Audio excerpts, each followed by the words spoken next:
Hello friends, હું છું હેતલ અને આપનું સ્વાગત છે મારા રસોડામાં. આજે મારા રસોડામાં આપણે બ્રેડ રોલ બનાવતા શીખીશું. તો એકદમ ક્રિસ્પી બ્રેડ રોલ બનાવવા માટે આપણે પહેલાં તો બટેટા લઈ લઈશું. બટેટાને મેં બાફી લીધેલા છે. થોડોક આદું લઈ લઈશું, એક મરચું વાટી લઈશું અને અડધું લીંબુ લઈ લઈશું. 2 ડુંગળી છે તેને ક્રશ કરીને રાખી છે.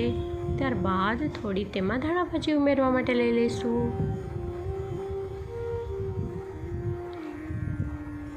મારે લિમિટેડ જ બ્રેડ રોલ બનાવવા છે, એટલે 7-8 જેટલી બ્રેડ છે મારી પાસે અને સ્વાદ અનુસાર બધા મસાલા છે. તો આ બટેટા છે તેને એકદમ ખમણી વડે ક્રશ કરી લીધા છે, જ્યાંથી તેના કોઈ ગાંઠા આપણે આડા ન આવે. હવે તેમાં ડુંગળી ઉમેરી લઈશું. ત્યારબાદ મરચું ઉમેરી લઈશું, આદું ઉમેરશું અને ધાણા ભાજી ઉમેરી દઈશું. હવે તેના મસાલા કરીશું. બટેટા બાફવામાં મેં થોડુંક નિમક નાખેલું હતું, તો હવે મેં થોડુંક જ નિમક ઉમેર્યું છે. 1 ચમચી જેટલું કાશ્મીરી મરચું ઉમેર્યું છે અને અડધી ચમચી ધાણા જીરું ઉમેરીશું. અડધું લીંબુનો રસ ઉમેર્યો છે.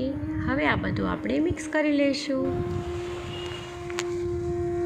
હવે જે બ્રેડ છે તેના કાંઠા આપણે એકદમ ચાકુ વડે કાઢી લઈશું. અત્યારે કાંઠા વગરની પણ બ્રેડ મળે છે માર્કેટમાં, તો મારી પાસે તે અવેલેબલ નથી, સો મેં આ રીતે કાંઠા બધા કાઢી લીધા છે. હવે જે કાંઠા કાઢેલા છે તેનું આપણે બ્રેડનું ક્રશિંગ બનાવીશું.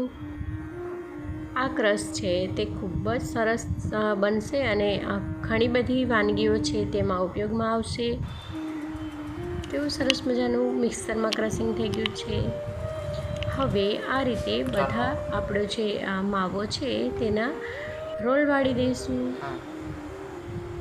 અને જે બ્રેડનું ક્રશિંગ છે તેમાં આપણે આ રીતે મિક્સ કરી લઈશું, ભભરાવી લઈશું. હવે જે આપણી બ્રેડ છે તેને આ રીતે પાણીમાં બોળી અને એકદમ પાણી બંને હથેળી વડે નિતારી લઈશું. ત્યારબાદ જે આપણો મસાલો છે તે આપણે વચ્ચે મૂકી અને આ રીતે પેક કરી દઈશું. બ્રેડ છે તેને પાણીમાં મૂકશો એટલે તે ગમે તે શેપ તમારે કરવો હોય તે શેપ તેમાંથી બનાવી શકશો. તો આ રીતે મેં શેપ બનાવી અને બધા રોલ વાળી લીધા છે. બ્રેડ રોલ છે તે એકદમ ક્રન્ચી બનશે અને એકદમ ક્રિસ્પી બનશે. તો આ રોલ બધા જ વળી ગયા છે. હવે આપણે તેને તળી લઈશું.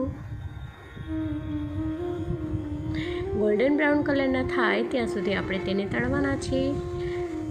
ગેસની ફ્લેમ આપણે લો મીડિયમ રાખીશું અને આ બ્રેડ રોલ એકદમ ક્રિસ્પી થશે, ખાવામાં એકદમ ટેસ્ટફુલ થશે અને બસ ખાતા જ રહી જશો.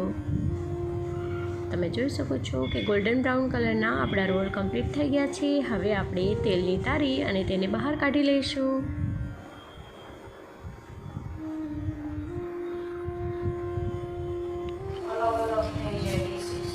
અને ટમેટો સોસ સાથે તેને સર્વ કરી લઈશું. કેવા સરસ મજાની ક્રિસ્પી બ્રેડ રોલ ઘરે કમ્પ્લીટ છે.